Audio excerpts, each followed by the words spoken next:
ನಾವು ಯೇಸು ಸ್ವಾಮಿ ನಂಬಿದ್ದೇವೆ, ನಮಗೆ ರಕ್ಷಣೆ ಆಗಿದೆ, ನಮ್ಮ ಪಾಪಗಳ ಪರಿಹಾರ ಆಗಿದೆ, ಖಂಡಿತವಾಗಿ ನಾವು ನರಕವನ್ನು ತಪ್ಪಿಸಿಕೊಂಡಿದ್ದೇವೆ, ಪರಲೋಕಕ್ಕೆ ಹೋಗೇ ಹೋಗ್ತೇವೆ.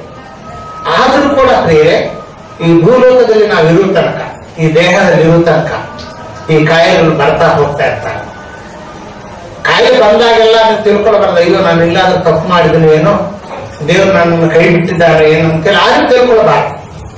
ಯಾಕಂದ್ರೆ ಬೈಬಲ್ನಲ್ಲಿ ಬರೆದಿದೆ, ದೊಡ್ಡ ದೊಡ್ಡ ಭಕ್ತರಿಗೆ ಕೂಡ ಕಾಯಿಲೆಗಳು ಬಂದಿದ್ದಾರೆ.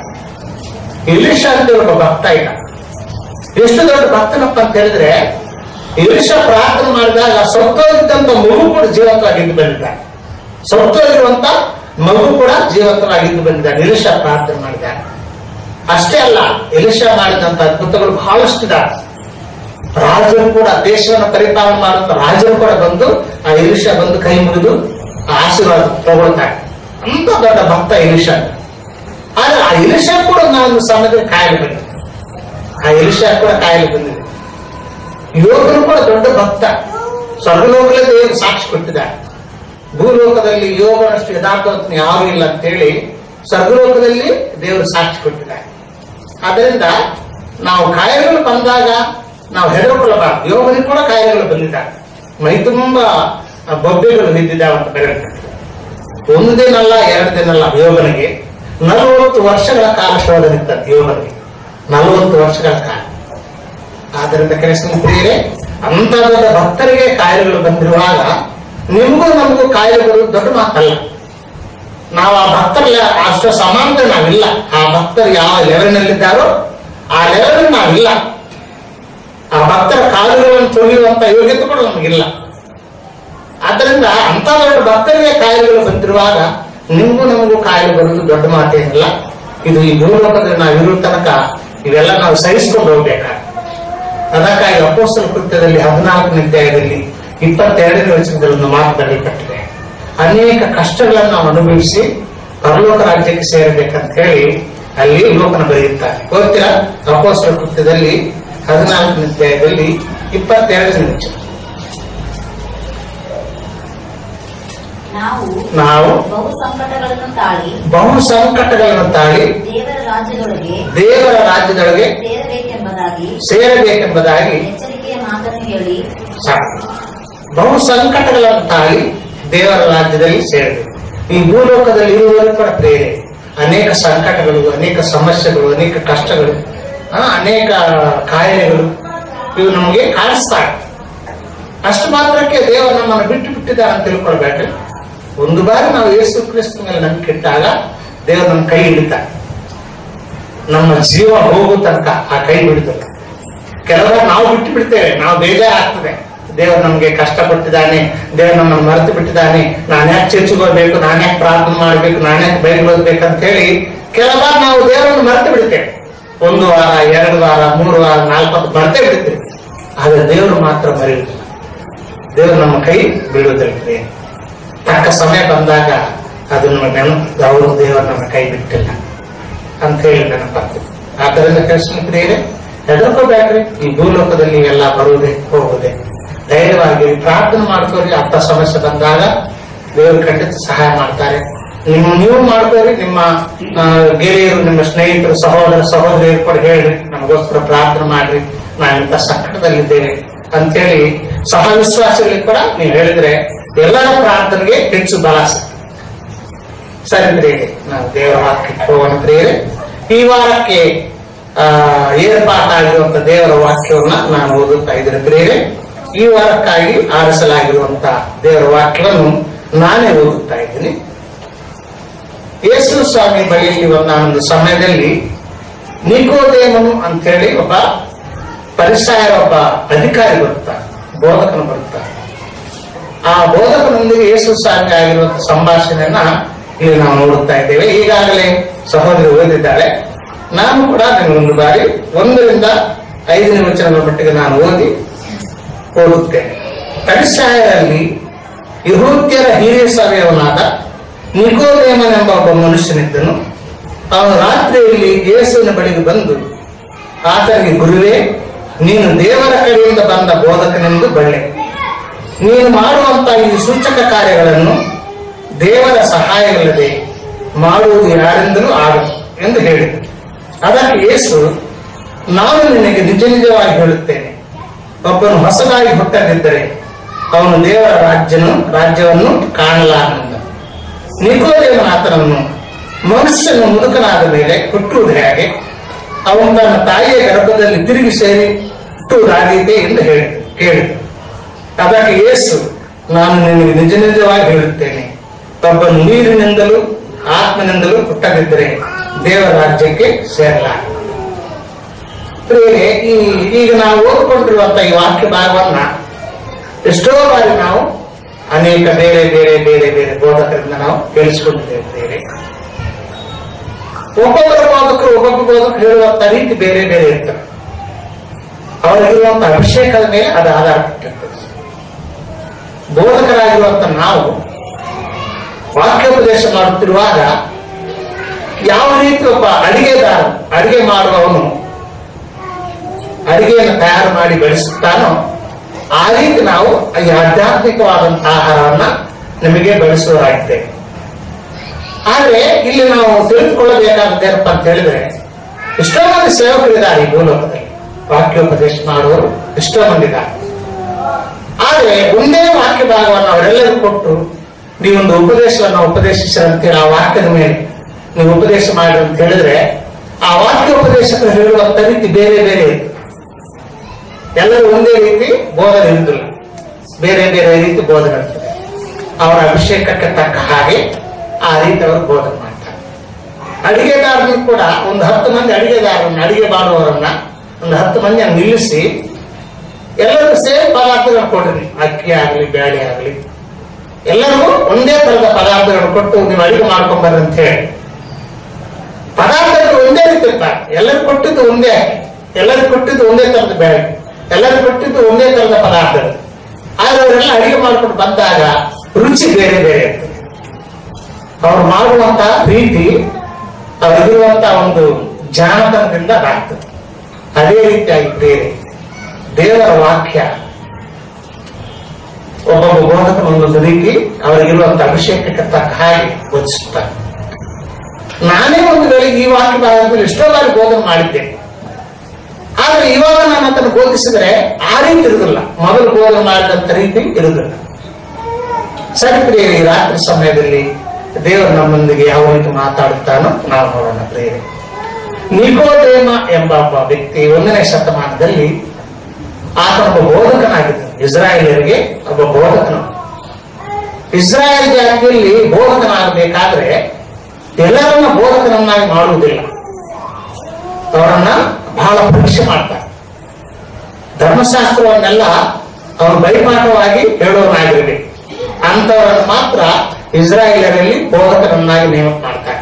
ಧರ್ಮಶಾಸ್ತ್ರ ಅಂದ್ರೆ ಏನು? ಆದಿಕಾಂಡ, ವಿಮೋಚನ ಕಾಂಡ, ಆಮೇಲೆ ಯಾಜಕ ಕಾಂಡ, ಅರಣ್ಯಕಾಂಡ, ಧರ್ಮೋಪದೇಶ ಕಾಂಡ. ಈ 5 ಪುಸ್ತಕಗಳನ್ನ ಯಾರು ಕಣ್ಣು ಮುಚ್ಚಿಕೊಂಡು ಬೈಪಾಠವಾಗಿ ಹೇಳಲಿಕ್ಕೆ ಸಾಮರ್ಥ್ಯವುಳ್ಳವರಾಗಿರ್ತಾನೋ ಅಂಥವರನ್ನು ಮಾತ್ರ ಇಸ್ರಾಯೇಲ್ ದೇಶದಲ್ಲಿ ಇಸ್ರಾಯೇಲರಿಗೆ ಧರ್ಮಶಾಸ್ತ್ರೋಪದೇಶಕರನ್ನಾಗಿ ಬೋಧಕರನ್ನಾಗಿ ಅವರನ್ನು ಅಭಿಷೇಕ ಮಾಡ್ತಾರೆ, ನೇಮಕ ಮಾಡ್ತಾರೆ. ಹಾಗಾಗಿ ಈ ನಿಕೋದೇಮನು ಇಸ್ರಾಯೇಲರಿಗೆ ಬೋಧಕನಂತಿರು. ಹಿರಿಯ ಸಭೆಯನ್ನು ಕೂಡ ಅಂದ್ರೆ ಈ ರೀತಿ ಈಗ ನಮ್ಮ ಕರ್ನಾಟಕದಲ್ಲಿ ಎಷ್ಟೋ ಮಂದಿ MLAಗಳಿದ್ದಾರೆ. ಈ MLAಗಳೆಲ್ಲ ಬೆಂಗಳೂರಿನಲ್ಲಿ ವಿಧಾನಸೌಧದಲ್ಲಿ ಅವರು ಕೂಡಿ ನಮ್ಮ ಕರ್ನಾಟಕ ಸ್ಟೇಟ್ ಬಗ್ಗೆ, ಇದರ ಅಭಿವೃದ್ಧಿ ಬಗ್ಗೆ ಅಲ್ಲಿ ಡಿಸ್ಕಸ್ ಮಾಡ್ತಾರೆ. ಅದೇ ರೀತಿಯಾಗಿ ಇಸ್ರಾಯೇಲ್ ದೇಶದಲ್ಲಿ ಸನ್ನಿಧಿನ ಸಭೆ ಅಂತ ಒಂದಿದೆ. ನಮಗೆ ವಿಧಾನಸೌಧ ಇದ್ದಾಗ ಆ ಸನ್ನಿಧಿನ ಸಭೆಯಲ್ಲಿ 70 ಮಂದಿ ಹಿರಿಯ ಸಭೆ ಇರುತ್ತಾರೆ. 70 ಮಂದಿಯನ್ನು ನೇಮಕ ಮಾಡ್ತಾರೆ. ಆ 70 ಮಂದಿ ಇವನೊಬ್ಬ ಈ ನಿಕೋದೇಮ ಅಂದ್ರೆ ಒಬ್ಬ MLA ತರ ಇದ್ದಾನೆ, ಜನರು ಆರಿಸಿಕೊಂಡಿರುವಂತ ನಾಯಕನು. ಅಷ್ಟು ಮಾತ್ರವಲ್ಲ, ಧರ್ಮಶಾಸ್ತ್ರವನ್ನು ಕೂಡ ಇಸ್ರಾಯೇಲಿಗೆ ಬೋಧಿಸುವಂತ ಬೋಧಕನು ಕೂಡ. ಅಂತ ವ್ಯಕ್ತಿ ಯೇಸು ಸ್ವಾಮಿ ಬಳಿಯಲ್ಲಿ ಬಂದಿದ್ದಾನೆ.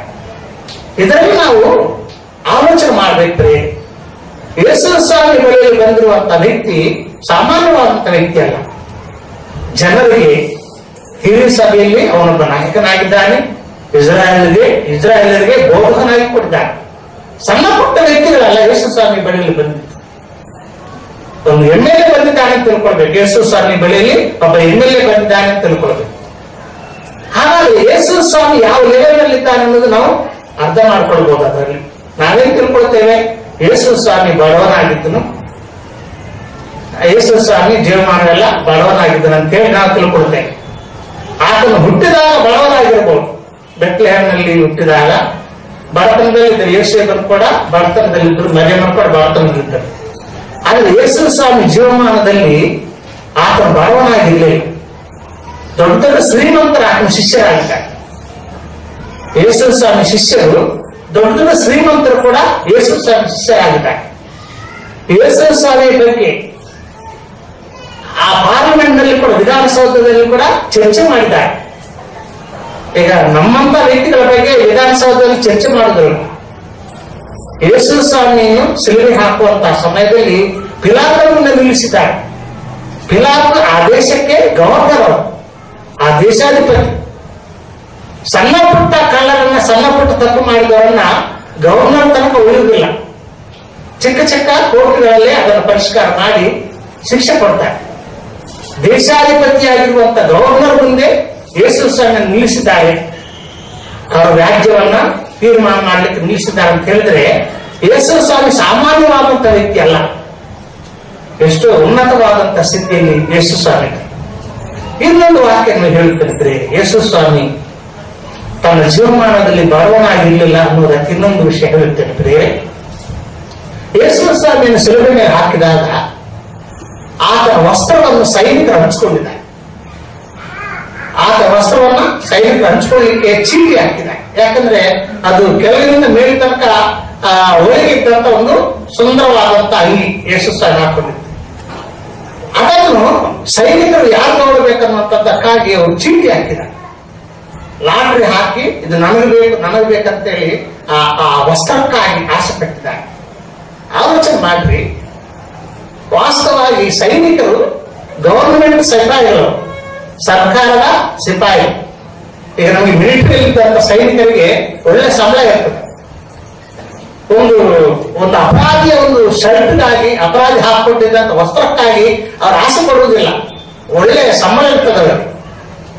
ಇಲ್ಲಿ ಸೈನಿಕರೆಲ್ಲ ಯೇಸು ಸ್ವಾಮಿ ಒಂದು ಅಂಗಿಗೋಸ್ಕರವಾಗಿ ಚೀಟಿ ಹಾಕಿದ್ದಾರೆ, ಅದಕ್ಕೋಸ್ಕರ ಇವರು ಆಸೆ ಪಟ್ಟಿದ್ದಾರೆ ಅಂತ ಹೇಳಿದ್ರೆ, ಆ ವಸ್ತ್ರ ಸಾಮಾನ್ಯವಾದಂತ ವಸ್ತ್ರ ಅಲ್ಲ. ಯೇಸು ಸ್ವಾಮಿ ಹಾಕೊಂಡಿದ್ದು ಶ್ರೀಮಂತ ಹಾಕೊಳ್ಳುವಂತ ವಸ್ತ್ರ, ಊದಾ ಬಣ್ಣದ ವಸ್ತ್ರ ಅಂತ ಹೇಳಿ ಬೆಳಗಿಬಿಟ್ಟಿದೆ. ಅಂದ್ರೆ ರಾಜರು ಹಾಕೊಳ್ಳುವಂತ ವಸ್ತ್ರಗಳು.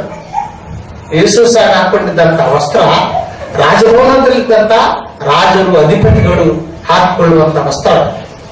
ಆದ್ದರಿಂದ ಯೇಸು ಸ್ವಾಮಿ ಜೀವಮಾನದಲ್ಲಿ ಬಡವನಾಗಿರ್ಲಿಲ್ಲ, ಎಷ್ಟೋ ಉನ್ನತ ಸ್ಥಾನದಲ್ಲಿದ್ದಾರೆ. ಶ್ರೀಮಂತರು ಕೂಡ ಆತನ ಶಿಷ್ಯರಾಗಿದ್ದಾರೆ. ಸರಿ ಪ್ರಶ್ನೆ ಪ್ರಿಯರೇ, ನಾನು ಹೇಳುವುದೇನೆಂದ್ರೆ, ರಾತ್ರಿ ಸಮಯದಲ್ಲಿ ಈ ನಿಕೋದೇಮ ಎಂಬಾತನು ಪರಿಸರಲ್ಲಿ ಹಿರಿಯ ಸಂಘವನು, ಇಸ್ರಾಯೇಲ್ ಬೋಧಕನಾಗಿದ್ದವನು ಯೇಸು ಸ್ವಾಮಿ ಬಳಿಯಲ್ಲಿ ಬಂದಿದ್ದಾನೆ. ಬಳಿಯಲ್ಲಿ ಬಂದು ಯೇಸು ಸ್ವಾಮಿಗೆ ಒಂದು ಮಾತನ್ನು ಕೇಳುತ್ತಿದ್ದಾನೆ, ಬೋಧಕನೇ, ನೀನು ನಿಜವಾಗಿ ದೇವರ ಬಳಿಯಿಂದ ಬಂದಿದ್ದವನಂತ ನಾನು ನಂಬ್ತಾ ಇದ್ದೀನಿ. ಯಾಕಂದ್ರೆ ನೀನು ಮಾಡುತ್ತಿರುವಂತ ಅದ್ಭುತ ಕಾರ್ಯಗಳು, ನೀನು ಮಾಡುತ್ತಿರುವಂತ ಮಹತ್ ಕಾರ್ಯಗಳು ದೇವರ ಸಹಾಯವಿಲ್ಲದೆ ಯಾರು ಮಾಡ್ಲಿಕ್ಕೆ ಆಗುದಿಲ್ಲ ಅಂತ ಹೇಳಿ ಆತನು ಹೇಳುತ್ತಿದ್ದಾನೆ. ಅಂದ್ರೆ ಇವನು ನೋಡ್ತಾ ಇದ್ದಾನೆ, ದೇವರ ಕಡೆಯಿಂದಲೇ ಬಂದಿದ್ದಾನೆ. ಯೇಸು ಸಾಮಾನ್ಯವಾದಂತ ವ್ಯಕ್ತಿ ಅಲ್ಲ, ದೇವರ ಕಡೆಯಿಂದಲೇ ಬಂದಿದ್ದಾನೆ. ದೇವರ ಆತನಿಗೆ ಸಹಾಯ ಮಾಡ್ತಿದ್ದಾನೆ, ಅದ್ಭುತಗಳನ್ನು ಮಾಡ್ತಿದ್ದಾನೆ ಅಂತ ಹೇಳಿ ಅವನು ನೋಡ್ತಾ ಇದ್ದಾನೆ. ಅಷ್ಟು ಮಾತ್ರವಲ್ಲ, ಅವನು ಇಸ್ರಾಯೇಲರಿಗೆ ಬೋಧಕನಾಗಿದ್ದಾನೆ, ಇಸ್ರಾಯೇಲರಲ್ಲಿ ಒಬ್ಬ ನಾಯಕನಾಗಿದ್ದಾನೆ. ಅವನಿಗೆ ಬುದ್ಧಿ ಜ್ಞಾನ ಇದೆ ಪ್ರಿಯರೇ. ಧರ್ಮಶಾಸ್ತ್ರದ ಜ್ಞಾನ ಇಲ್ಲ ಅಂತಿಲ್ಲ, ಧರ್ಮಶಾಸ್ತ್ರದ ಜ್ಞಾನನೂ ಇದೆ ಅವನಿಗೆ. ಯಾಕಂದ್ರೆ ಬೋಧಕನು. ಇಷ್ಟಿದ್ರು ಕೂಡ ಆತ ನಂಬಿಕೆ ಇದೆ, ಈ ಯೇಸು ದೇವರ ಕಡೆಯಿಂದ ಬಂದಿದ್ದಾನೆ, ದೇವರ ಸಹಾಯವಿಲ್ಲದೆ ಇಂಥ ಅದ್ಭುತಗಳು ಮಾಡ್ಲಿಕ್ಕೆ ಆಗುದಿಲ್ಲ, ಅದನ್ನು ಕೂಡ ನಂಬ್ತಾ ಇದ್ದಾನೆ. ಇಷ್ಟೆಲ್ಲ ನಂಬಿಕೆ ಇದ್ರೂ ಕೂಡ ಆ ಯೇಸು ಸಹ ನಂಬಿದ್ದಾನೆ, ನೀನು ಹೊಸದಾಗಿ ಹುಟ್ಟದಿದ್ದರೆ ದೇವರ ರಾಜ್ಯವನ್ನು ಕಾಣಲಾರ. ಕ್ರಿಸ್ತನಲ್ಲಿ ಪ್ರಿಯರೇ, ಇಲ್ಲಿರುವಂತ ಒಂದು ಸತ್ಯವನ್ನ ನಾವು ಗ್ರಹಿಸಿಕೊಳ್ಳಬೇಕಾಗಿದೆ. ಈ ನಿಕೋದೇವನಿಗೆ ಅಷ್ಟು ಜ್ಞಾನ ಇದೆ, ಧರ್ಮಶಾಸ್ತ್ರದ ಬಗ್ಗೆ ತಿಳುವಳಿಕೆ ಇದೆ, ಧರ್ಮಶಾಸ್ತ್ರವನ್ನೆಲ್ಲ ಬೈಬಲ್ನಾಗಿ ಹೇಳುತ್ತಾನೆ, ಇಸ್ರಾಯೇಲರಿಗೆ ಬೋಧಕನಾಗಿದ್ದಾನೆ, ಯೇಸು ಸ್ವಾಮಿ ದೇವರ ಬಳಿಯಿಂದ ಬಂದಿದ್ದಾನೆ ಅಂತ ನಂಬ್ತಾ ಇದ್ದಾನೆ. ಅದ್ಭುತಗಳು ಆತ ಯೇಸು ಸ್ವಾಮಿ ಮಾಡುತ್ತಿರುವಂತ ಅದ್ಭುತಗಳು ದೇವರ ಸಹಾಯದಿಂದಲೇ ಮಾಡುತ್ತಿದ್ದಾರೆ ಅಂತ ನಂಬ್ತಿದ್ದಾನೆ. ಇಷ್ಟೆಲ್ಲ ನಂಬಿಕೆ ಇದ್ರೂ ಕೂಡ, ಇಷ್ಟೆಲ್ಲ ಧರ್ಮಶಾಸ್ತ್ರ ಜ್ಞಾನ ಇದ್ರೂ ಕೂಡ ನೀವು ದೇವರ ರಾಜ್ಯವನ್ನ ಕಾಣಲಾರಂತ. ಹೊಸದಾಗಿ ಹುಟ್ಟಲೇಬೇಕು. ಒಬ್ಬನು ಹೊಸದಾಗಿ ಹುಟ್ಟದಿದ್ರೆ ದೇವರ ರಾಜ್ಯವನ್ನು ಕಾಣ. ಕೃಷ್ಣನ ಪ್ರಿಯರೇ, ಈ ಹೊಸದಾಗಿ ಹುಟ್ಟುವುದು ಎಷ್ಟು ಪ್ರಾಮುಖ್ಯವಾದದ್ದು ಅನ್ನುವಂಥದ್ದನ್ನ ಇಲ್ಲಿ ನಾವು ನೋಡ್ಬೋದ್ರೆ, ಹೊಸ ಜನ್ಮ. ಈ ವಾರದಲ್ಲಿ ನಾವು ಧ್ಯಾನ ಮಾಡುವಂಥದ್ದು ಹೊಸ ಜನ್ಮ, ನೂತನ ಜನ್ಮ ಅಂತ ಅದನ್ನು ನಾವು ಧ್ಯಾನ ಮಾಡ್ತಾ ಇದ್ದೇವೆ. ಕಳೆದ ವಾರ ನಾವು ಧ್ಯಾನ ಮಾಡಿದ್ದೇನಪ್ಪ ಅಂತ ಹೇಳಿದ್ರೆ ನೂತನ ಸ್ವಭಾವ. ಕಳೆದ ವಾರ ನಾವು ಧ್ಯಾನ ಮಾಡಿದ್ದೇವೆ. ನೂತನ ಸ್ವಭಾವ ನಮಗೆ ಹೇಗೆ ಸಿಗ್ತದೆ, ಆ ನೂತನ ಸ್ವಭಾವ ನಮಗೆ ಸಿಕ್ಕಿದ್ರೆ ಎಂತ ಆಶೀರ್ವಾದಗಳಿರುತ್ತವೆ ಅನ್ನುವಂತ ವಿಷಯಗಳನ್ನ ಕಳೆದ ವಾರ ನಾವು ಧ್ಯಾನ ಮಾಡಿದ್ದೇವೆ. ಆದ್ರೆ ಈ ವಾರ ನಾವು ಧ್ಯಾನ ಮಾಡುವುದೇನಪ್ಪ ಅಂತ ಹೇಳಿದ್ರೆ ನೂತನ ಜನ್ಮ, ಹೊಸ ಜನ್ಮ. ಇದನ್ನು ನಾವು ಧ್ಯಾನ ಮಾಡ್ತೇವೆ. ಈ ಹೊಸ ಜನ್ಮ ಹೇಗಾಗ್ತದೆ, ಈ ನೂತನ ಜನ್ಮ ಹೇಗಾಗ್ತದೆ ಅನ್ನುವಂಥದ್ದು ಈ ನಿಕೋದೇಮನಿಗೆ ಅರ್ಥವಾಗ್ತಾ ಇದೆ. ಹೊಸ ಜನ್ಮ ಹೇಗಾಗ್ತದೆ? ನಾವೆಲ್ಲರೂ ಕೂಡ ಯಾವುದೋ ಒಂದಿನ ನಮ್ಮ ತಾಯಿ ಗರ್ಭದಿಂದ ನಾವು ಹುಟ್ಟಿದವರೇ. ಈ ಲೋಕದಲ್ಲಿರುವಂತ ಪ್ರತಿಯೊಬ್ಬರು ಯಾವುದೋ ಒಂದು ದೇಹದಲ್ಲಿ ತಮ್ಮ ತಮ್ಮ ತಾಯಿ ಗರ್ಭದಿಂದ ಹುಟ್ಟಿದವರೇ. ಅದು ಭೌತಿಕವಾದಂತ ಜನ್ಮ. ತಾಯಿ ಗರ್ಭದಿಂದ ನಾವು ಹುಟ್ಟಿದಾಗ ಅದು ಭೌತಿಕವಾದಂತ ಜನ್ಮ. ಆದ್ರೆ ಯೇಸು ಸ್ವಾಮಿ ಹೇಳುತ್ತಾ ಇರುವುದು ಭೌತಿಕವಾದಂತ ಜನ್ಮ ಅಲ್ಲ, ಆಧ್ಯಾತ್ಮಿಕವಾದಂತ ಜನ್ಮ. ಭೌತಿಕವಾದಂತ ಜನ್ಮ ಇದೆ, ಆಧ್ಯಾತ್ಮಿಕವಾದಂತ ಒಂದು ಜನ್ಮ ಇದೆ. ಈ ಆಧ್ಯಾತ್ಮಿಕವಾದಂತ ಜನ್ಮ ಇನ್ನೊಂದು ರೀತಿಯಲ್ಲಿ ಹೇಳುವುದಾದರೆ ಪರಲೋಕದಿಂದ ಅಂದ್ರೆ ದೇವರಿಂದ ಆಗುವಂತ ಜನ್ಮ. ದೇವರಿಂದ ಆಗುವಂತ ಜನ್ಮ, ಆಧ್ಯಾತ್ಮಿಕವಾದಂತ ಜನ್ಮಕ್ಕೆ ದೇವರಿಂದ ಆಗುವಂತ ಜನ್ಮ ಅಥವಾ ಹೊಸ ಜನ್ಮ ಅಂತ ನಾವು ಹೇಳಬಹುದು. ಇದು ದೇವರಿಂದ ಆಗ್ತದೆ. ಭೌತಿಕವಾದಂತ ಜನ್ಮ ತಂದೆ ತಾಯಿಗಳಿಂದ ಆಗ್ತದೆ. ತಂದೆ ತಾಯಿಗಳ ಸಂಪರ್ಕದಿಂದ ಭೌತಿಕವಾದಂತ ಜನ್ಮ ಆಗ್ತದೆ. ಆದ್ರೆ ಆಧ್ಯಾತ್ಮಿಕವಾದಂತ ಜನ್ಮ ಆದಿಂದ ಆಗುದಿಲ್ಲ, ಅದು ದೇವರಿಂದ ಆಗ್ತದೆ. ಓದಿದ್ರೆ ಆ ವಾಕ್ಯ ಭಾಗವನ್ನ ಯೋಹಾನನ ಸುವಾರ್ತೆ 1ನೇ ಅಧ್ಯಾಯ 12ನೇ ವಚನದಿಂದ ಹೋದ್ರೆ, ಯೋಹಾನನ ಸುವಾರ್ತೆ 1ನೇ ಅಧ್ಯಾಯ 12-13. ಅಂದರೆ ಆತನ ಹೆಸರಿನಲ್ಲಿ ನಂಬಿಕೆ ಇದ್ದರೂ ಅವರಿಗೆ ದೇವರ ಮಕ್ಕಳಾಗುವ ಅಧಿಕಾರ ಕೊಟ್ಟನು. ಇವರು ರಕ್ತ ಸಂಬಂಧದಿಂದಾಗಲಿ ಕಾಮದಿಂದಾಗಲಿ ಪುರುಷ ಸಂಕಲ್ಪದಿಂದಾಗಲಿ ಹುಟ್ಟಿದವರಲ್ಲ, ದೇವರಿಂದಲೇ ಹುಟ್ಟಿದವರು. ದೇವರಿಂದ ಹುಟ್ಟಿದವರು. ಅದೇ ಆಧ್ಯಾತ್ಮಿಕವಾದಂತ ಜನ್ಮ. ಈ ರಾತ್ರಿ ಸಮಯದಲ್ಲಿ ನಾವು ಧ್ಯಾನ ಮಾಡುವುದೇನಪ್ಪ ಅಂತ ಹೇಳಿದ್ರೆ ದೇವರಿಂದ ಹೇಗೆ ಹುಟ್ಟುತ್ತೇವೆ. ಒಬ್ಬ ಮನುಷ್ಯನು ದೇವರಿಂದ ಹುಟ್ಟುವುದು ಹೇಗೆ? ಭೌತಿಕವಾದಂತ ಜನ್ಮ ನಮಗೆಲ್ಲರಿಗೂ ತಿಳಿದಿದ್ದಂಥದ್ದೇ. 9 ತಿಂಗಳು ತಾಯಿ ಗರ್ಭದಲ್ಲಿ ಆ ಮಗು ಬೆಳೀತದೆ. 9 ತಿಂಗಳಾದ ನಂತರ ಜನ್ಮ ಪಡ್ಕೊಳ್ತಾನೆ. ಇದು ನಮಗೆಲ್ಲರಿಗೂ ತಿಳಿದಿರುವಂತ ಜನ್ಮ, ಭೌತಿಕವಾದಂತ ಜನ್ಮ. ಆದ್ರೆ ಆಧ್ಯಾತ್ಮಿಕವಾದಂತ ಜನ್ಮದ ಬಗ್ಗೆ ಯೇಸು ಸ್ವಾಮಿ ಹೇಳುತ್ತಿದ್ದಾರೆ. ಈ ಆಧ್ಯಾತ್ಮಿಕವಾದಂತ ಜನ್ಮ ಬಹಳ ಪ್ರಾಮುಖ್ಯವಾದದ್ದು. ಆಧ್ಯಾತ್ಮಿಕವಾದಂತ ಜನ್ಮ ಆಗದಿದ್ರೆ ಒಬ್ಬ ಮನುಷ್ಯರು ದೇವರ ರಾಜ್ಯವನ್ನು ನೋಡ್ಲಿಕ್ಕೂ ಆಗುದಿಲ್ಲ, ಆ ದೇವರ ರಾಜ್ಯಕ್ಕೆ ಹೋಗ್ಲಿಕ್ಕೂ ಆಗುದಿಲ್ಲ. ಅಷ್ಟು ಪ್ರಾಮುಖ್ಯವಾದದ್ದು ಈ ಆಧ್ಯಾತ್ಮಿಕವಾದಂತ ಜನ್ಮ. ದೇವರ ರಾಜ್ಯದ ಬಗ್ಗೆ ಯೇಸು ಹೇಳುತ್ತಿದ್ದಾರೆ. ಒಬ್ಬನು ಹೊಸದಾಗಿ ಹುಟ್ಟದಿದ್ದರೆ ದೇವರ ರಾಜ್ಯವನ್ನು ಕಾಣಲಾರನು. ದೇವರ ರಾಜ್ಯವನ್ನು ಕಾಣಲಾರನು ಅಂತಿದ್ದಾರೆ ಈ 3ನೇ ವಚನದಲ್ಲಿ. 5ನೇ ವಚನದಲ್ಲಿ ಹೇಳ್ತಿದ್ದಾನೆ ದೇವರ ರಾಜ್ಯಕ್ಕೆ ಸೇರಲಾರನು ಅಂತ ಹೇಳುತ್ತಿದ್ದಾನೆ ಯೇಸು ಸರ್. 3ನೇ ವಚನದಲ್ಲಿ ದೇವರ ರಾಜ್ಯವನ್ನು ಕಾಣಲಾರನು ಅಂತಿದ್ದಾನೆ. 5ನೇ ವಚನದಲ್ಲಿ ದೇವರ ರಾಜ್ಯಕ್ಕೆ ಸೇರಲಾರನು ಅಂತ ಹೇಳ್ತಿದ್ದಾನೆ. ದೇವರ ರಾಜ್ಯವನ್ನು ನೋಡ್ಲಿಕ್ಕೂ ಆಗುದಿಲ್ಲ, ದೇವರ ರಾಜ್ಯದೊಳಗೆ ಹೋಗ್ಲಿಕ್ಕೂ ಆಗುದಿಲ್ಲ. ಯಾರಿಗೆ? ಹೊಸ ಜನ್ಮ ಆಗದೇ ಇದ್ದವರಿಗೆ. ಕ್ರಿಸ್ತನಲ್ಲಿ ಪ್ರಿಯರೇ, ಆ ದೇವರ ರಾಜ್ಯದ ಬಗ್ಗೆ ಕೆಲವು ಮಾತುಗಳನ್ನು ಹೇಳಿ ನಾನು ಮುಂದಕ್ಕೆ ಹೋಗ್ತೇನೆ. ಪ್ರಿಯರೇ, ಕಳೆದ ಸಂದೇಶಗಳಲ್ಲಿ ನಾನು ಹೇಳಿದ್ದೆ, ದೇವರ ರಾಜ್ಯ ಅಂದ್ರು ಪರಲೋಕ ರಾಜ್ಯ ಅಂದ್ರು ಒಂದೇ. ಈ ದೇವರ ರಾಜ್ಯ ಅಥವಾ ಪರಲೋಕ ರಾಜ್ಯ ಹೇಗಿರ್ತದಪ್ಪ ಅಂತ ನಾನು ಹೇಳಿದ್ದೇನೆ. ಈಗಾಗಲೇ ಎಷ್ಟೋ ಬಾರಿ ಹೇಳಿದ್ದೇನೆ. ಪರಲೋಕ ರಾಜ್ಯ ಅಂದ್ರೆ ಅನೇಕ ಪ್ರಪಂಚಗಳ ಸಮೂಹ ಅಂತ ಹೇಳ್ತೇವೆ. ವಿಶ್ವ ಸಾಮ್ರಾಜ್ಯ, ಕೋಟಾನುಕೋಟಿ ಪ್ರಪಂಚಗಳ ಸಮೂಹ ಅಥವಾ ವಿಶ್ವ ಸಾಮ್ರಾಜ್ಯ ಅಂತ ಹೇಳಿ ಈಗಾಗಲೇ ನಾನು ಹೇಳಿದ್ದೇನೆ. ನಾನೇ ತಿಳ್ಕೊಳ್ತೇವೆ ಭೂಲೋಕದಲ್ಲಿ ಆ ಪರಲೋಕ ಅನ್ನೋದು ಆಧ್ಯಾತ್ಮಿಕವಾದಂತ ಲೋಕ ಇರಬಹುದು ಅಂತ ನಾವು ತಿಳ್ಕೊಳ್ತೇವೆ. ಆದ್ರೆ ಆಧ್ಯಾತ್ಮಿಕವಾದಂತ ಲೋಕ ಅಲ್ಲ, ಅದೃಶ್ಯವಾದಂತ ಲೋಕ ಅಲ್ಲ, ಅದು ಕೂಡ ಇದೇ ರೀತಿ ಇರ್ತದೆ. ಆ ಪರಲೋಕವು ಕೂಡ ಇದೇ ರೀತಿ ಇರ್ತದೆ. ಯಾವ ರೀತಿ ನಾವು ಈ ಭೂಲೋಕದಲ್ಲಿ ಯಾವ ವ್ಯವಸಾಯ ಮಾಡುತ್ತೇವೆ, ಆಹಾರ ಧಾನ್ಯಗಳನ್ನು ಬೆಳೆಸುತ್ತೇವೆ, ನಾವು ಭವನಗಳನ್ನು ಕಟ್ಟಿಕೊಂಡಿದ್ದೇವೆ, ಈ ರೋಡ್ಗಳಿದ್ದಾವೆ, ವಾಹನಗಳಿದ್ದಾವೆ, ನಮಗೆ ವಸ್ತ್ರಗಳಿದ್ದಾವೆ, ಮನೆ ಸಂಸಾರಗಳಿದ್ದಾವೆ, ಉದ್ಯೋಗ ಮಾಡಿಕೊಡ್ತಾರೆ. ಇದು ಸೇಮ್ ಇದೆಲ್ಲ ಕೂಡ ಆ ಲೋಕದಲ್ಲಿ ಕೂಡ ಇದೆ, ಆ ಲೋಕದಲ್ಲಿ ಕೂಡ ಇದೆ. ಆದ್ರೆ ಆ ಲೋಕಕ್ಕೆ ಈ ಲೋಕಕ್ಕೆ ವ್ಯತ್ಯಾಸ ಏನಪ್ಪಾ ಅಂತ ಹೇಳಿದ್ರೆ, ಇಲ್ಲಿ ಮರಣ ಇದೆ, ಅಲ್ಲಿ ಮರಣ ಇದೆ. ಆ ಲೋಕಗಳಲ್ಲಿ ಮರಣ ಇಲ್ಲ. ಕೋಟಿ ವರ್ಷಗಳಿಂದ ಅವರು ಜೀವಂತವಾಗಿದ್ದಾರೆ. ಮರಣ ಇಲ್ಲದಿದ್ರೆ ಮುದಿ ಪ್ರಾಯನೂ ಬರೋದಿಲ್ಲ. ಮರಣ ಇದ್ರೆ ನಾವು ಮುದುಕರಾಗೋದು. ಈಗ ಪದಗಳು ಬೆಳ್ಳಗಾಗುವುದಾಗ್ಲಿ, ನಮ್ಮ ಚರ್ಮ ಎಲ್ಲ ಈ ರೀತಿ ಮುದುಕರಾಗಲಿ ಯಾವಾಗ ಆಗ್ತಪ್ಪ ಅಂತ ಹೇಳಿದ್ರೆ ಮರಣ ಹತ್ತಿರ ಬರುವಾಗ ಆಗುತ್ತೆ. ಈಗ ಮರಣನೇ ಇಲ್ಲ ಅಂದ ಮೇಲೆ ಹೆಂಗಾಗಿರ್ತಾರೆ. ಆ ಲೋಕಗಳಲ್ಲಿ ನೀವು ಯಾರು ನೋಡಿದ್ರು ಕೂಡ ಯವನಸ್ಥರಾಗಿರ್ತಾರೆ. ಅಂತ ಲೋಕಗಳು ಆ ಲೋಕಗಳು. ಆದ್ದರಿಂದ ಆ ಲೋಕಗಳಲ್ಲಿರುವಂತ ಈ ಲೋಕದಲ್ಲಿ ಮರಣ ಇದೆ, ಆ ಲೋಕದಲ್ಲಿ ಮರಣ ಇಲ್ಲ. ಈ ಲೋಕದಲ್ಲಿ ಕಾಯಿಲೆಗಳು, ಸಮಸ್ಯೆಗಳು, ಚಿಂತೆಗಳಿದ್ದಾವೆ. ಆ ಲೋಕಗಳೆಲ್ಲ ಅರಿತಿಲ್ಲ. ನೀತಿ ನ್ಯಾಯಗಳಿಂದ ಹೊರನಡ್ಕೊಳ್ತಾ ಇರ್ತಾರೆ.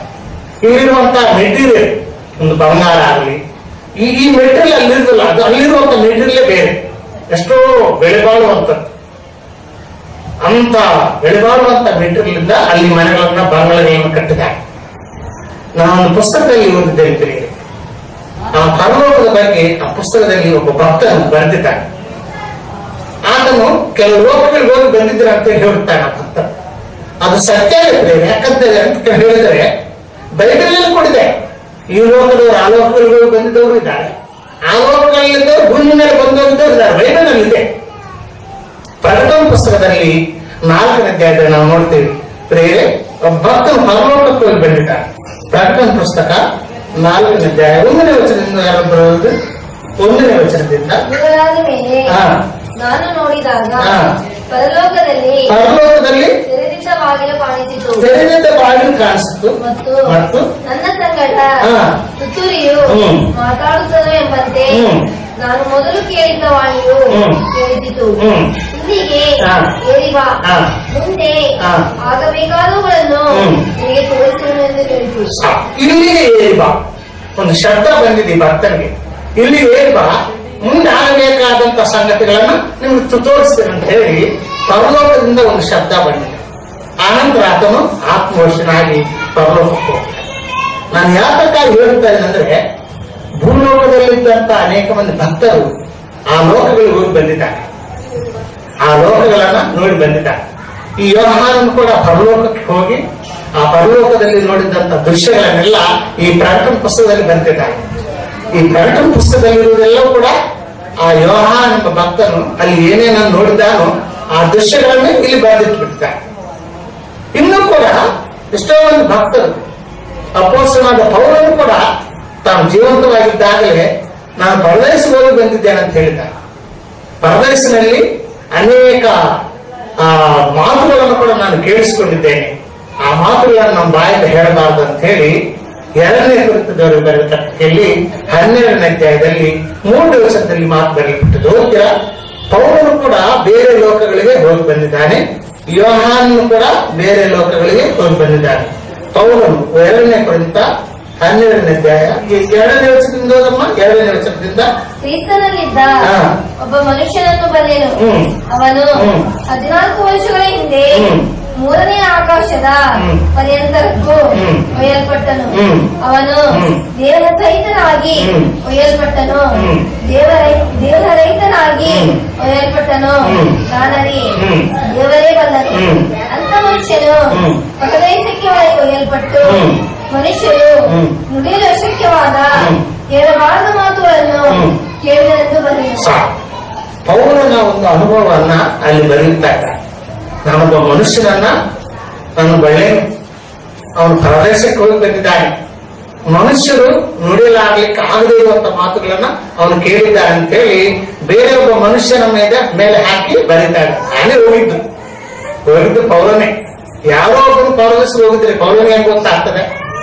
ಯಾರೋ ಒಬ್ಬನು ಪರದೇಶಕ್ಕೆ ಹೋಗಿ ನುಡಿಯಲು ಅಶಕ್ಯವಾದಂತ ಮಾತುಗಳನ್ನು ಕೇಳಿಸ್ಕೊಂಡ್ರೆ ಪೌಲನೇ ಹೆಂಗ್ ಗೊತ್ತಾಗ್ತದೆ?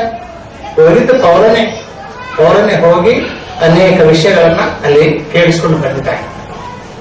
ಈಗ ಇದೇ ಕೊರಿಂಥದವರಿಗೆ ಬರೆದ ಪತ್ರಿಕೆಯಲ್ಲಿ ಒಂದು ಮಾತು ಬರೆದಿದೆ, ಮನುಷ್ಯರ ಭಾಷೆಯಿಂದಲೂ ದೇವದೂತರ ಭಾಷೆಯಿಂದಲೂ ನಾನು ಮಾತನಾಡಿದ್ರು ಅಂತಾನೆ. 13ನೇ ಅಧ್ಯಾಯದಲ್ಲಿ, 1ನೇ ಕೊರಿಂಥ 13ನೇ ಅಧ್ಯಾಯದಲ್ಲಿ ಮನುಷ್ಯರ ಭಾಷೆ ಒಂದಿದೆ, ದೇವದೂತರ ಭಾಷೆ ಒಂದಿದೆ. ಮನುಷ್ಯರ ಮನೆಗಳು ಕೆಲವಿದ್ದಾವೆ, ದೇವದೂತರು ಕೂಡ ಮನೆಗಳಿದ್ದಾವೆ. ಆ ಲೋಕಗಳಲ್ಲಿ ದೇವದೂತರು ಕೂಡ ದೇವರು ಬಂಗಲೆಗಳನ್ನು ಕಟ್ಟಿದ್ದಾರೆ. ಆದ್ರಿಂದ ನಾನು ಹೇಳಿದ್ದೇನೆಂದ್ರೆ ಪ್ರೇರೆ, ಪರಲೋಕ ಅನ್ನುವಂಥದ್ದು ಈ ಭೂಲೋಕದಲ್ಲಿದ್ದಂತ ಇದೇ ರೀತಿಯಲ್ಲಿ ಇರ್ತದೆ. ಸ್ವಲ್ಪ ವಿಷಯಗಳಲ್ಲಿ ಮಾತ್ರ ವ್ಯತ್ಯಾಸ ಇದೆ. ಅಲ್ಲಿ ಮರಣ ಇಲ್ಲ, ಕಾಯಿಲೆ ಇಲ್ಲ, ಈ ರೀತಿ ಪಾಪ ಇಲ್ಲ. ಎಷ್ಟೋ ಸುಂದರವಾದಂತ ಲೋಕ. ಅಂತ ಲೋಕದ ಬಗ್ಗೆ ಯೇಸು ಸ್ವಾಮಿ ಹೇಳುತ್ತಿದ್ದಾರೆ. ಈ ಕ್ರೈಸ್ತ ಧರ್ಮದಲ್ಲಿದ್ದಂತ ಒಂದು ವಿಶ್ವಾಸ, ಪ್ರತ್ಯೇಕವಾದಂತ ವಿಶ್ವಾಸ ಏನಪ್ಪ ಅಂತ ಹೇಳಿದ್ರೆ, ನಾವು ಈ ಜೀವನ ಮುಗಿಸಿದ ನಂತರ, ಈ ಮನುಷ್ಯ ಜೀವನ ಮುಗಿಸಿದ ನಂತರ ಉನ್ನತವಾದಂತ ಒಂದು ಅದ್ಭುತವಾದಂತ ಜೀವನ ಇದೆ. ಆ ಜೀವನದ ಬಗ್ಗೆ ಕ್ರೈಸ್ತ ಧರ್ಮ ಹೇಳುತ್ತದೆ. ಬೇರೆ ಯಾವ ಧರ್ಮದಲ್ಲಿ ಕೂಡ ಪುನರುತ್ಥಾನ ಜೀವನದ ಬಗ್ಗೆ ಬರೆದಿಲ್ಲ. ಈ ಭೂಲೋಕದಲ್ಲಿದ್ದಂತ ಯಾವ ಧರ್ಮದಲ್ಲಿ ಕೂಡ, ಯಾವ ಗ್ರಂಥದಲ್ಲಿ ಕೂಡ ಈ ಜೀವನ ಮುಗಿದ ನಂತರ ನಮ್ಗೆ ಇನ್ನೊಂದು ಜೀವನ ಇದೆ, ನಾವು ಆ ಲೋಕಗಳಲ್ಲಿ ವಾಸ ಮಾಡುತ್ತೇವೆ, ನಮಗೆ ಸಾವಿಲ್ಲದಂತ ಜೀವನ, ಮಹಿಮಾ ಶರೀರಗಳು ಸಿಕ್ಕುತ್ತಾರೆ, ಆ ಲೋಕಗಳಲ್ಲಿ ದೇವರು ನಮಗೋಸ್ಕರವಾಗಿ ಪಟ್ಟಣಗಳನ್ನು ನಿರ್ಮಾಣ ಮಾಡಿಟ್ಟಿದ್ದಾರೆ ಅನ್ನುವಂತಹ ವಿಷಯ ಕ್ರೈಸ್ತ ಧರ್ಮದಲ್ಲಿ ಮಾತ್ರ ಇದೆ. ಹಾಗಾದರೆ ಕ್ರಿಸ್ತನ ಪ್ರಿಯರೇ, ಆ ಲೋಕದ ಬಗ್ಗೆ ಯೇಸು ಸ್ವಾಮಿ ಹೇಳುತ್ತಿದ್ದ ನಿಕೋದೇಮನಿಗೆ, ಒಬ್ಬನು ಹೊಸದಾಗಿ ಹುಟ್ಟದಿದ್ದರೆ ದೇವರ ರಾಜ್ಯವನ್ನು ಕಾಣಲಾರ. ಈಗ ಪೌಲನು ಅಲ್ಲಿ ಹೋಗಿ ನೋಡಿ ಬಂದಿದ್ದಾನೆ, ಯೋಹಾನ್ ಕೂಡ ಅಲ್ಲಿ ಹೋಗಿ ನೋಡಿ ಬಂದಿದ್ದಾನೆ, ಎಷ್ಟೋ ಮಂದಿ ಭಕ್ತರು ಆ ಲೋಕಗಳಿಗೆ ಹೋಗಿ ಬಂದಿದ್ದಾರೆ. ಅಲ್ಲಿ ಹೋಗಿ ಬಂದು ಅವರು ಬರೆದಿದ್ದಾರೆ. ಅಂತ ಒಬ್ಬ ಭಕ್ತರು ಬರೆದಿರುವಂತಹ ಪುಸ್ತಕನ ನಾನು ಕೂಡ ಓದಿದ್ದೇನೆ. ಆ ಭಕ್ತರು ಕೂಡ ಅನೇಕ ಲೋಕಗಳಿಗೆ ಹೋಗಿ ಅಲ್ಲಿದ್ದಂತ ಪರಿಸ್ಥಿತಿಗಳನ್ನ ನೋಡಿ ಬಂದು ಪುಸ್ತಕ ಬರೆದಿದ್ದಾರೆ. ಅಲ್ಲಿನವರು ಕೂಡ ಇಲ್ಲಿ ಬಂದು ಹೋಗ್ತಾರೆ, ಆ ಲೋಕಗಳಿದ್ದವರು ಕೂಡ ಇಲ್ಲಿ ಬಂದು ಹೋಗ್ತಾರೆ. ಬೈಬಲ್ ಇದೆ. ಯಾರಪ್ಪ ಅಂತ ನಾನು ಕೇಳ್ಬೋದು. ಯೇಸು ಸ್ವಾಮಿ ಶಿಷ್ಯನಾಗಿರುವಂತ ಪೇತ್ರನು ಒಂದಾನೊಂದು ಸಮಯದಲ್ಲಿ ಅರೆಸ್ಟ್ ಮಾಡ್ತಾರೆ. ಪೇತ್ರನನ್ನ ಅರೆಸ್ಟ್ ಮಾಡಿ ಒಂದು ಕೋಣೆಯಲ್ಲಿ ಇಟ್ಟುಬಿಡ್ತಾರೆ. ನಾವು ಬೆಳಗಾದ್ರೆ ಅವನಿಗೆ ತಲೆ ಕಡಿಬೇಕು, ಮರಣದಂಡನೆ ಕೊಡಬೇಕಂತೇಳಿ ಆ ರಾತ್ರಿ ಒಂದು ಕೋಣೆಯಲ್ಲಿ ಇಟ್ಟುಬಿಡ್ತಾರೆ. ಅಪೊಸ್ತಲರ ಕೃತ್ಯದಲ್ಲಿ 12ನೇ ಅಧ್ಯಾಯದಲ್ಲಿ ಮಾತು ಬರ್ತದೆ. ಆ ರಾತ್ರಿ ಸಮಯದಲ್ಲಿ ಒಬ್ಬ ದೇವದೂತ ಬರ್ತಾರೆ. ದೇವದೂತರು ಬಂದು ಆ ಪೇತ್ರನನ್ನ ಎಬ್ಬಿಸ್ತಾರೆ. ಎಡ್ಬಾ ಆ ಪೇತ್ರನನ್ನು ಎಬ್ಬಿಸ್ಕೊಳ್ಳೆ ಆ ಕೈಗಳಿಗೆ ಕಾಲುಗಳಿದ್ದಂತ ಸಾಧನಗಳೆಲ್ಲ ಮುರಿದು ಬಿಡುತ್ತಾರೆ. ಆ ಜೈಲಿನ ಡೋರ್ ಎಲ್ಲ ಓಪನ್ ಆಗ್ತದೆ. ಆಮೇಲೆ ಪೇತ್ರನು ಹೊರಗೋಗ್ಬಿಡ್ತಾರೆ. ಆ ಲೋಕಗಳಲ್ಲಿದ್ದಂತ ವ್ಯಕ್ತಿಗಳು ಕೂಡ ಈ ಭೂಮಿ ಮೇಲೆ ಬಂದು ಹೋಗಿದ್ದಾರೆ. ಈ ಭೂಲೋಕದಲ್ಲಿದ್ದಂತ ವ್ಯಕ್ತಿಗಳು ಕೂಡ ಆ ಲೋಕಗಳಿಗೆ ಹೋಗಿ ಬಂದಿದ್ದಾರೆ. ಆದ್ದರಿಂದ ಈ ಪರಲೋಕ ರಾಜ್ಯ ಅಥವಾ ದೇವರ ರಾಜ್ಯ ಅನ್ನೋದು ಇದು ರಿಯಲ್. ಇದೊಂದು ಊಹ ಅಲ್ಲ, ಆಧ್ಯಾತ್ಮಿಕವಾದದ್ದಲ್ಲ. ಅದು ನಿಜವಾಗಿ ಅಂತ ಲೋಕಗಳು ಇದೆ. ನಾವು ಪ್ರಯಾಣ ಮಾಡಿ ಹೋಗ್ಲಿಕ್ಕೆ ಯಾಕೆ ಆಗುದಿಲ್ಲಪ್ಪ ಅಂತ ಹೇಳಿದ್ರೆ, ಕೋಟಿ ಮೇಲೆ ದೂರಗಳಲ್ಲಿ ಇರುವುದರಿಂದ ನಾವು ಪ್ರಯಾಣ ಮಾಡಿ ಹೋಗ್ಲಿಕ್ಕೆ ಆಗುದಿಲ್ಲ. ಆದ್ರೆ ದೇಹ ಬದಲಾವಣೆ ಆದರೆ ನಾವು ಹೋಗ್ಬಾರ್ದು. ಈ ದೇಹ ಇದು ಈ ಮಂದಿನ ದೇಹ. ಈ ದೇಹದಿಂದ ನಾವು ಸ್ಪೀಡ್ ಆಗಿ ಹೋಗ್ಲಿಕ್ಕೆ ಆಗುದಿಲ್ಲ. ಪುನರುತ್ಥಾನ ದೇಹ ಅಂತ ಒಂದು ದೇಹ ಬರ್ತದೆ. ನಾವು ಈ ಜೀವನ ಯಾತ್ರೆ ಮುಗಿಸಿದ ನಂತರ ಪುನರುತ್ಥಾನ ದೇಹ ಬರ್ತದೆ, ಮಹಿಮಾ ಶರೀರ ಬರ್ತದೆ. ಆ ಮಹಿಮಾ ಶರೀರ ಎಷ್ಟು ಶಕ್ತಿ ಅದಕ್ಕಿದಪ್ಪ ಅಂತ ಹೇಳಿದ್ರೆ, ಒಂದು ಕ್ಷಣದಲ್ಲಿ ಕೋಟಿಗಟ್ಟಲೆ ಮೈಲ್ ಹೋಗ್ಬೋದು, ಒಂದು ಕ್ಷಣದಲ್ಲಿ ಕೋಟಿಗಟ್ಟಲೆ ಮೈಲ್ ದೂರ ಹೋಗ್ಬೋದು. ಅಂತ ಶಕ್ತಿ ಆ ದೇಹಗಳಿದೆ. ಆದ್ದರಿಂದ ಕೆಲಸ ಪರಲೋಕ ರಾಜ್ಯದ ಬಗ್ಗೆ, ದೇವರ ರಾಜ್ಯದ ಬಗ್ಗೆ ಯೇಸು ಹೇಳುತ್ತಿದ್ದಾರೆ. ಆ ರಾಜ್ಯಗಳಲ್ಲಿ ಪ್ರೇರೆ ಅವರು ನಮಗಿಂತ ಬುದ್ಧಿಶಾಲಿ. ಆ ಪರಲೋಕದಲ್ಲಿ ಆ ಲೋಕದಲ್ಲಿದ್ದಂತ ವ್ಯಕ್ತಿಗಳು ನಮಗಿಂತ ಬುದ್ಧಿಶಾಲಿ, ನಮಗಿಂತ ಜ್ಞಾನವಂತರು, ನಮಗಿಂತ ಸೌಂದರ್ಯವಂತರು, ನಮಗಿಂತ ಎಷ್ಟೋ ದೇವರ ಗುಣಲಕ್ಷಣಗಳುಳ್ಳಂತ ವ್ಯಕ್ತಿಗಳಿದ್ದಾರೆ. ಅದರಲ್ಲಿ ಒಂದು ಲೋಕ ಅಲ್ಲ, ಕೋಟಿ ಲೋಕಗಳು ಕೂಡ ಇದ್ದಾರೆ. ಆದ್ದರಿಂದ ಕ್ರಿಸ್ತನ ಪ್ರಿಯರೇ, ನಮ್ಮ ಜೀವನ ಈ ಭೂಲೋಕದಲ್ಲಿ ಅಷ್ಟೇ ಮುಗಿಯುವಂತದ್ದಲ್ಲ. ಒಂದು 100 ವರ್ಷ ನಾವಿದ್ದ ಕೂಡಲೇ ನಮ್ಮ ಈ ಭೂಲೋಕದ ಯಾತ್ರೆ ಮುಗಿದು ಹೋಗ್ತದೆ. ಈ ಯಾತ್ರೆ ಮುಗಿದ ನಂತರ, ಈ ಭೂಲೋಕದಲ್ಲಿ ನಮ್ಮ ಕೊನೆ ಉಸಿರು ಹೋದ ನಂತರ ನಾವು ಆ ಲೋಕಗಳಲ್ಲಿ ನಾವು ಇರಬೇಕು. ಅಂತ ಅದ್ಭುತವಾದಂತ ಲೋಕ. ಈ ಲೋಕದ ನೆನಪೇ ಬರುವುದಿಲ್ಲ. ಈ ಲೋಕದಲ್ಲಿ ನಾವು ಎಲ್ಲಿದ್ದೇವೆ, ನಮ್ಮ ರಕ್ತ ಸಂಬಂಧಿಕರು, ನಮ್ಮ ಹೆಂಡತಿ ಮಕ್ಕಳು, ಇವೆಲ್ಲ ನೆನಪೇ ಬರುವುದಿಲ್ಲ. ಯಾಕಂತಾಗಿ ನೆನಪು ಬರುವುದಿಲ್ಲಪ್ಪ ಅಂತ ಹೇಳಿದ್ರೆ, ಅಷ್ಟು ಸಂತೋಷ ಇರ್ತದೆ. ನಮ್ಮ ಮೈಂಡ್ ಎಲ್ಲ ಸಂಪೂರ್ಣ ಆ ಲೋಕದ ಮೇಲೆ ಹೋಗ್ಬಿಡ್ತದೆ. ಈ ಲೋಕದ ನೆನಪೇ ಬರುವುದಿಲ್ಲ. ಒಂದು ಬಾರಿ ವಾಟ್ಸಾಪ್ ನಲ್ಲಿ ನನಗೊಂದು ವಿಡಿಯೋ ಬಂದಿದ್ವಿ. ವಾಟ್ಸಾಪ್ ನಲ್ಲಿ ಯಾತಕ್ಕಾಗಿ ಹೇಳ್ತಿದ್ರೆ ಅಂದ್ರೆ, ಈ ಮೈಂಡ್ ಅನ್ನೋದು ಯಾವ ರೀತಿ ಒಂದು ವಿಷಯದ ಮೇಲೆ ಕೇಂದ್ರೀಕೃತವಾಗ್ತದೆ, ಕನ್ಸಂಟ್ರೇಟ್ ಮಾಡ್ತಾರೆ ಅನ್ನೋದು. ಒಬ್ಬಳು ಸ್ತ್ರೀ ಮೊಬೈಲ್ ಹೊತ್ಕೊಂಡು ಮೊಬೈಲ್ ನೋಡ್ಕೊಂಡು ಹೋಗ್ತಾ ದಾರಿಯಲ್ಲಿ ಹೋಗ್ತಿದ್ದಾರೆ. ಮೊಬೈಲ್ ನೋಡ್ತಾ ಇದ್ದಾರೆ, ಏನೋ ಮಗು ಕೈಯಲ್ಲಿ ಎತ್ಕೊಂಡು ಬಿಟ್ಟಿದ್ದಾರೆ. ಮೊಬೈಲ್ ನೋಡ್ಕೊಂಡು ಹೋಗ್ತಾ ಇದ್ದಾರೆ ದಾರಿ. ಆಕೆ ಮನಸ್ಸು ಎಷ್ಟು ಮೊಬೈಲ್ ಮೇಲೆ ಆಯ್ತಂತ ಹೇಳಿದ್ರೆ, ಈ ಮಗು ಜಾರಿ ಹೋಗ್ತಾ ಇದ್ದಾನೆ, ಅದನ್ನು ಮಗು ಕಡೆ ನೋಡ್ತಾ ಇಲ್ಲ. ಮಗು ಜಾರಿ ಹೋಗ್ತಾರೆ ಮತ್ತು ಸ್ವಲ್ಪ ಎಡ್ಸ್ಕೊಂಡ್ಬಿಡ್ತಾರೆ, ಮೊಬೈಲ್ ನೋಡ್ತಿದ್ದಾರೆ. ಮತ್ತು ಜಾರಿ ಹೋಗ್ತಾರೆ ಮತ್ತೆ ಎಡ್ಸ್ಕೊಂಡ್ಬಿಡ್ತಾರೆ. ಸ್ವಲ್ಪ ದೂರ ಹೋದ ಮೇಲೆ ಮಗು ತಲೆ ಕೆಳಗೆ ಆಗ್ತದೆ, ಕಾಲ ಮೇಲೆ ಆಗ್ತದೆ.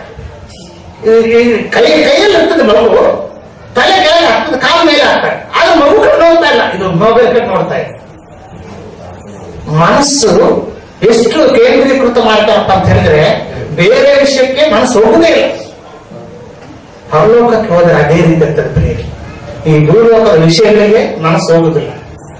ಯಾರಾದ್ರೂ ನೆನಪು ಮಾಡಿದಾಗ ಮಾತ್ರ ನೆನಪ. ಆದ್ದರಿಂದ ಕೃಷ್ಣ ಪ್ರಿಯರೇ, ಅಂತ ಸುಂದರವಾದಂತ ಲೋಕ ಅದು. ನಾನು ಕೆಲವೊಂದು ದೃಶ್ಯಗಳನ್ನ ಗೋವಾದಲ್ಲಿ ಕಂಡು ಹಿಡಿದಿದ್ದೇನೆ, ಪರಲೋಕದ ದೃಶ್ಯಗಳನ್ನ. ನಿಮಗೆ ಈ ದಿನ ಸಿಗದಿದ್ದರೆ ಮುಂದಿನ ವಾರ ತೋರಿಸ್ತಾರೆ. ಒಳ್ಳೆ ಲೋಕ. ಅಂತ ಲೋಕದ ಬಗ್ಗೆ ಯೇಸು ಸ್ವಾಮಿ ಈ ನಿಕೋದೇವನ ಕೊಟ್ಟು ಇರ್ತದೆ. ಆ ಲೋಕಕ್ಕೆ ನೀವು ಹೋಗಬೇಕಾದ್ರೆ ಹೊಸದಾಗಿರ್ತದೆ. ಹಾಗಾಗಿರ್ತದೆ ಹೇಗೆ ಈ ಹೊಸದಾಗಿ ಹುಟ್ಟುವುದು ಹೇಗೆ, ಅದನ್ನು ನಾವೀಗ ಧ್ಯಾನ ಮಾಡ್ತಾ ಇದ್ದೇವೆ. ಈ ನಿಕೋದೇವನ ಕೇಳುತ್ತಾರೆ ಯೇಸು ಸ್ವಾಮಿ, ನಾವಿಷ್ಟು ವಯಸ್ಸಾಯಿತು, 50 ವರ್ಷ 60 ವರ್ಷ ಆಯಿತು, ಮತ್ತು ತಾಯಿ ಗರ್ಭದಿಂದ ಹುಡ್ಲಿಕ್ಕೆ ಆಗ್ತದ ಅಂತ ಕೇಳಿಕೊಳ್ಳಿ. ಆವಾಗ ಯೇಸು ಬಿಡುತ್ತಾರೆ, ಇದು ಆಧ್ಯಾತ್ಮಿಕವಾದಂತ ಜನ್ಮ. ಈ ಆಧ್ಯಾತ್ಮಿಕವಾದಂತ ಜನ್ಮ ಬೇರೆ, ಭೌತಿಕವಾದಂತ ಜನ್ಮ ಬೇರೆ. ಭೌತಿಕವಾದಂತ ಜನ್ಮ ತಾಯಿಯ ಗರ್ಭದಿಂದ ನಾವು ಪಡ್ಕೊಳ್ತೇವೆ. ಅದು ಆಧ್ಯಾತ್ಮಿಕವಾದಂತ ಜನ್ಮ ದೇವರಿಂದ ಪಡ್ಕೊಳ್ತೇವೆ. ತಂದೆ ತಾಯಿಗಳಿಂದ ಆಗುವಂತದ್ದಲ್ಲ ಈ ಜನ್ಮ, ಇದು ದೇವರಿಂದ ಆಗ್ತದೆ. ಯಾವ ರೀತಿ ಆಗ್ತದಪ್ಪ ದೇವರಿಂದ ಅಂತ ಹೇಳಿದ್ರೆ, ಯೇಸು ಸ್ವಾಮಿ ಹೇಳುತ್ತಾರೆ, ದೇವರ ಆತ್ಮನಿಂದ ಆಗ್ತದೆ. ಓದಿನ ವಾಕ್ಯ ಭಾಗವನ್ನ 5ನೇ ವಚನವನ್ನು ನೋಡ್ರಿ, 3:5 ವ್ಯವಹಾರ ಸುವಾರ್ತೆ 3ನೇ 5ನೇ ವಚನ. ಅದಕ್ಕೆ ಯೇಸು, ನಾನು ನಿನಗೆ ನಿಜವಾಗಿ ಹೇಳುತ್ತೇನೆ, ಒಬ್ಬನು ನೀರಿನಿಂದಲೂ ಆತ್ಮನಿಂದಲೂ ಹುಟ್ಟದಿದ್ದರೆ ದೇವರ ರಾಜ್ಯಕ್ಕೆ ಸೇರಲಾರ. ಒಬ್ಬನು ನೀರಿನಿಂದಲೂ ಆತ್ಮದಿಂದಲೂ ಹುಟ್ಟದಿದ್ದರೆ ದೇವರ ರಾಜ್ಯಕ್ಕೆ ಸೇರಲಾರ. ಈ ಹೊಸ ಜನ್ಮ, ಈ ನೂತನ ಜನ್ಮ ಅನ್ನುವಂಥದ್ದು ನೀರಿನಿಂದ ಆತ್ಮದಿಂದ ಹುಟ್ಟಬೇಕಂತ. ನೀರು ಅಂದ್ರೆ ದೇವರ ವಾಕ್ಯಕ್ಕೆ ಸಾದೃಶ್ಯವಾಗಿದ್ದೇವೆ, ಆತ್ಮ ಅಂದ್ರೆ ಪವಿತ್ರ ಆತ್ಮಕ್ಕೆ ಸಾದೃಶ್ಯವಾಗಿದೆ. ಈ ಪವಿತ್ರ ಆತ್ಮ ಮತ್ತು ದೇವರ ವಾಕ್ಯ, ಈ ಎರಡು ಒಬ್ಬ ವ್ಯಕ್ತಿಯಲ್ಲಿ ಬಂದು ಅವನಿಗೆ ಹೊಸ ಜನ್ಮ ಕೊಟ್ಟು ಬಿಟ್ಟಾಗುತ್ತೆ.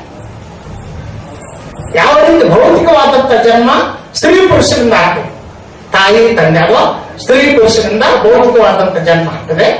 ಆಧ್ಯಾತ್ಮಿಕವಾದಂತ ಜನ್ಮ ದೇವರ ವಾಕ್ಯದಿಂದ, ದೇವರ ಆತ್ಮದಿಂದ ಆಗ್ತದೆ. ಯಾವ ರೀತಿ ಅಂತ ಹೇಳಿದ್ರೆ, ಇದು ಪ್ರತಿಯೊಬ್ಬ ಮನುಷ್ಯನಿಗೂ ಸಾಧ್ಯವಾಗ್ತದೆ. ಭೂಲೋಕದಲ್ಲಿದ್ದಂತ ಪ್ರತಿಯೊಬ್ಬ ಮನುಷ್ಯನು ಕೂಡ ಆಧ್ಯಾತ್ಮಿಕವಾದಂತ ಜನ್ಮ ಪಡ್ಕೊಳ್ಬಹುದು. ಆದ್ರೆ ಆ ವ್ಯಕ್ತಿ ಬಯಸಬೇಕು, ನನಗೆ ಜನ್ಮ ಬೇಕು, ನಾನು ಈ ಜೀವನ ಯಾತ್ರೆ ಮುಗಿದ ನಂತರ ನಾನು ದೇವರ ರಾಜ್ಯಕ್ಕೆ ಹೋಗಬೇಕು. ದೇವರ ರಾಜ್ಯಕ್ಕೆ ಹೋಗಬೇಕಾದ್ರೆ ಈ ಆಧ್ಯಾತ್ಮಿಕವಾದಂತ ಜನ್ಮ ಪಡ್ಕೊಳ್ಳಬೇಕು, ಈ ನೂತನ ಜನ್ಮ ಪಡ್ಕೊಳ್ಳಬೇಕು. ಅದಕ್ಕಾಗಿ ನನಗೆ ಜನ್ಮ ಬೇಕಂತೇಳಿ ಬಯಸಿದ್ರೆ ಅದು ಪಡ್ಕೊಳ್ಬಹುದು. ದೇವರಿಂದ ಆಗುವಂತ ಜನ್ಮನೇ, ಆದ್ರೆ ಬಯಸಿದ್ರೆ ನಮ್ಗೆ ಸಿಗ್ತದೆ. ಆದ್ದರಿಂದ ಯಾವ ರೀತಿ ಆಗ್ತದೆ ಅನ್ನುವಂಥದ್ದನ್ನ ನಾನು ಈಗ ನಿಮ್ಗೆ ಹೇಳುತ್ತಾ ಇದ್ದೀನಿ. ಒಂದು ಎಕ್ಸಾಂಪಲ್ ನಿಮ್ಗೆ ಕೊಡ್ತೇನೆ. ಒಬ್ಬ ವ್ಯಕ್ತಿ ಹೊಲದಲ್ಲಿ ಬೀಜ ಬಿತ್ತಾ ಇದ್ದಾನೆ ಅಂತ ತಿಳ್ಕೊಂಡು, ಹೊಲದಲ್ಲಿ ಬೀಜ ಬಿತ್ತಾ ಇದ್ದ, ಬೀಜ ಬಿತ್ತು ಹೋಗ್ಬಿಡ್ತಾನೆ ಮನೆಗೆ. ಹೋಗ್ಬಿಟ್ಟ ನಂತರ ಒಂದು 4-5 ದಿನಕ್ಕೆ ಮಳೆ ಬೀಳ್ತದೆ. ಮಳೆ ಬಿದ್ದ ನಂತರ ಆ ಬೀಜಗಳೆಲ್ಲ ಮೊಳಕೆ ಹಾಕ್ತಾರೆ, ಚಿಗುರಿಸಿ ಒಂದು ಮೊಳಕೆ ಹಾಕಿ ಆಮೇಲೆ ಸಸ್ಯಾಗಿ ಬೆಳಿತಾವೆ, ಆಮೇಲೆ ಮರವಾಗ್ತವೆ. ಅದೇ ರೀತಿಯಾಗಿ ಕೃಷ್ಣ ಪ್ರಿಯರಿಗೆ ದೇವರ ಆತ್ಮ ಅಥವಾ ಪವಿತ್ರಾತ್ಮ ಅನ್ನೋದು ಒಂದು ಮಳೆಗೆ ಸಾದೃಶ್ಯವಾಗಿದೆ. ಈ ದೇವರ ವಾಕ್ಯ ಅನ್ನೋದು ಈ ಬೀಜಕ್ಕೆ ಸಾದೃಶ್ಯವಾಗಿದೆ.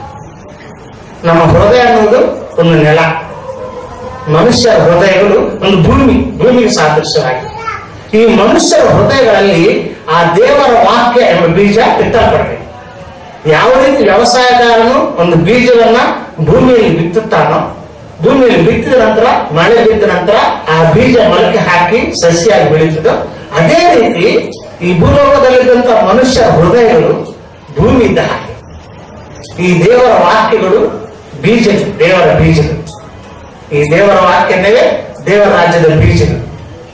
ಈ ಪವಿತ್ರಾತ್ಮನು ಬಂದಾಗ ಒಂದು ಮಳೆ ಸುರಿದಂಗೆ ಆಗ್ತದೆ. ಪವಿತ್ರಾತ್ಮನು ಖಂಡಿತವಾಗಿ ಬರುತ್ತಾರೆ. ಯಾರ್ಯಾರು ದೇವರ ವಾಕ್ಯವನ್ನು ಕೇಳಿಸ್ಕೊಳ್ತಾ ಇರ್ತಾರೋ ಅವ್ರ ಮೇಲೆ ಪವಿತ್ರಾತ್ಮನು ಬರುತ್ತಾರೆ. ಈಗ ನಾನು ಇಲ್ಲಿ ದೇವರ ವಾಕ್ಯ ಬೋಧನೆ ಮಾಡ್ತಾ ಇದ್ದೀನಿ, ನೀವೆಲ್ಲ ಕೇಳಿಸ್ಕೊಳ್ತಾ ಇದ್ದೀನಿ. ಈ ಬೋಧನೆ ಮಾಡ್ತಾ ಇದ್ದೀನಿ ಅಂತ ಅರ್ಥ ಏನು? ಬೀಜ ಬಿತ್ತುತ್ತಾ ಇದ್ದೀನಿ ಅಂತ ಅರ್ಥ. ಈ ದೇವರ ವಾಕ್ಯಗಳನ್ನ ನಾನು ಒಂದು ಬೀಜಗಳ ಹಾಗೆ ಬಿತ್ತುತ್ತಾ ಇದ್ದೀನಿ. ನೀವು ಕಿವಿಗಳನ್ನು ಕೇಳಿಸ್ಕೊಳ್ತಾ ಇದ್ದೀನಿ. ಚೆನ್ನಾಗಿ ಕೇಳಿಸ್ಕೊಂಡಾಗ ನಮ್ಮ ಹೃದಯ ಭೂಮಿಯೊಳಗೆ ಬಿತ್ತಲ್ಪಡ್ತಾರೆ. ಈ ಹೃದಯ, ಮನುಷ್ಯರ ಹೃದಯ ಒಂದು ಭೂಮಿ ಇದ್ದ ಹಾಗೆ ಅಲ್ಲಿ ಬಿತ್ತಲ್ಪಡ್ತಾರೆ. ನಿಜವಾಗಿ ನಾವು ಜಾಗ್ರತೆಯಿಂದ ಆಶೆಯಿಂದ ನಾವು ವಾಕ್ಯವನ್ನು ಕೇಳಿಸ್ಕೊಳ್ತಾ ಇದ್ರೆ, ಮನಸ್ಸಿಟ್ಟು ಕೇಳಿಸ್ಕೊಳ್ತಾ ಇದ್ರೆ ಪವಿತ್ರಾತ್ಮನ ಖಂಡಿತವಾಗಿ ಆ ವ್ಯಕ್ತಿ ಮೇಲೆ ಬರುತ್ತಾರೆ. ಯಾರ್ಯಾರು ದೇವರ ವಾಕ್ಯಗಳನ್ನು ಕೇಳಿಸ್ಕೊಳ್ತಾರೋ ಅವ್ರ ಮೇಲೆ ಖಂಡಿತವಾಗಿ ಪವಿತ್ರಾತ್ಮನು ಬರುತ್ತಾರೆ. ಈ ಪವಿತ್ರಾತ್ಮನು ನಾನು ಮೊದಲೇ ಹೇಳಿದ ಹಾಗೆ ಮಳೆ ಇದ್ದ ಹಾಗೆ. ಬೀಜ ಬಿತ್ತಿದ್ದಂತ ನೆಲದ ಮೇಲೆ ಯಾವ ರೀತಿ ಮಳೆ ಸುರಿಯುತ್ತದೋ ಅದೇ ರೀತಿ ವಾಕ್ಯಗಳನ್ನು ಕೇಳಿಸ್ಕೊಂಡಿರುವಂತಹ ಪ್ರತಿಯೊಬ್ಬ ಮನುಷ್ಯರ ಮೇಲೆ ಪವಿತ್ರಾತ್ಮನು ಬರ್ತಾನೆ. ಪವಿತ್ರಾತ್ಮನು ಬಂದು ಆ ಅಂತರಂಗದಲ್ಲಿ ಆಧ್ಯಾತ್ಮಿಕವಾದಂತ ಜನ್ಮ ಮಾಡಿಬಿಡ್ತಾನೆ. ಆ ದೇವರ ವಾಕ್ಯ, ಈ ಪವಿತ್ರಾತ್ಮ ಕೂಡಿ ಬಂದು ನಮ್ಮ ಅಂತರಂಗದಲ್ಲಿ ಒಂದು ಆಧ್ಯಾತ್ಮಿಕವಾದಂತ ಜನ್ಮ ಆಗ್ತದೆ. ನಮ್ಗೆ ಹೇಗೆ ಗೊತ್ತಾಗ್ತದೆ ಅಂತ ನೀವು ನಮ್ಗೆ ಕೇಳಬಹುದು. ಆಧ್ಯಾತ್ಮಿಕವಾದಂತ ಜನ್ಮ ಆಯ್ತು ಅಂತ ಹೇಳಿ ನಮ್ಗೆ ಹೇಗೆ ಗೊತ್ತಾಗ್ತದೆ? ಹೌದ್ರಿ, ನೀವು ಹೇಳ್ತಾ ಇದ್ರಿ ದೇವರ ವಾಕ್ಯಗಳನ್ನು ಕೇಳಿಸ್ಕೊಂಡ್ರೆ ನಮ್ಮ ಅಂತರಂಗ ಒಂದು ಭೂಮಿ, ನಮ್ಮ ಹೃದಯ ಒಂದು ಭೂಮಿ ಇದ್ದ ಹಾಗೆ, ದೇವರ ವಾಕ್ಯ ಬೀಜ ಇದ್ದ ಹಾಗೆ ಪವಿತ್ರಾತ್ಮನ ಮೇಲೆ ಸುರಿಸ್ತಾನೆ. ಆಮೇಲೆ ವಾಕ್ಯಗಳು ಮೊಳಕೆ ಹಾಕ್ತಾವೆ, ಸಸಿಗಳಾಗ್ತಾವೆ. ಆದ್ರೆ ನಮ್ಮ ಅಂತರಂಗದಲ್ಲಿ ಆಗುವಂತ ಕಾರ್ಯ ನಮ್ಗೆ ಗೊತ್ತಾಗುದು ಹೇಗೆ? ಯಾವ ರೀತಿ ನಾವು ತಿಳ್ಕೊಳ್ಬೇಕು ನಮ್ಗೆ ಹೊಸ ಜನ್ಮ ಆಯ್ತಪ್ಪ ಅಂತೇಳಿ ಯಾವ ರೀತಿ ತಿಳ್ಕೊಳ್ಬೇಕಂತ ಹೇಳಿದ್ರೆ ಅವ್ರಿಗೆ ನಿಜವಾಗಿ ಅಂತರಂಗದಲ್ಲಿ ಒಂದು ಪರಲೋಕದ ಆನಂದ ಬಂದ್ಬಿಡ್ತದೆ. ಯಾರ ಅಂತರಂಗದಲ್ಲಿ ಈ ಆಧ್ಯಾತ್ಮಿಕವಾದಂತ ಜನ್ಮ ಆಗ್ತದೋ ಅವ್ರಿಗೆ ಪರಲೋಕದ ಆನಂದ ಸಿಗ್ತದೆ, ಪರಲೋಕದ ಸಮಾಧಾನ ಸಿಗ್ತದೆ, ದೇವರ ಸಮಾಧಾನ ಸಿಗ್ತದೆ, ದೇವರ ನೀತಿ ಉಂಟಾಗ್ತದೆ. ದೇವರ ನೀತಿಯಲ್ಲಿ ಬದುಕಬೇಕು. ಇನ್ನು ಮುಂದೆ ನಾನು ಪಾಪ ಕಾರ್ಯಗಳಿಗೆ ಕೈ ಹಾಕಬಾರದು, ಇನ್ನು ಮುಂದೆ ನಾನು ಲೋಕಾನುಸಾರವಾದಂತ ಜೀವನ ನಡೆಸಬಾರದು.